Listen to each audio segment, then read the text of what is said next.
Hi ma'am, paano maka-join sa GC nyo? Ang hirap po umanap ng ano. So guys, may GC kasi kami for RDO25B or RDO25A.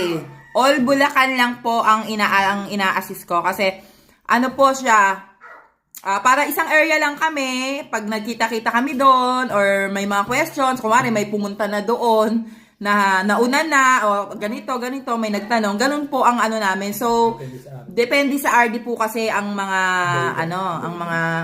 ang mga regulations ganon. So kami nag-isang GC lang kami for RDO 25B and 25A. So sa lahat ng 25B or 25A, ayan, comment na lang po kayo dito para ma-share ko po sa inyo yung link ng aming GC. Okay, guys? Pero kung may mga question po kayo, pwede nyo po i-comment dito para mas malinawan, no? So, gagawa na po natin yan ng video answer para po mas malinaw. Okay lang po kahit maraming tanong. Gustong-gusto ko yan. Ganun. Thank you for watching!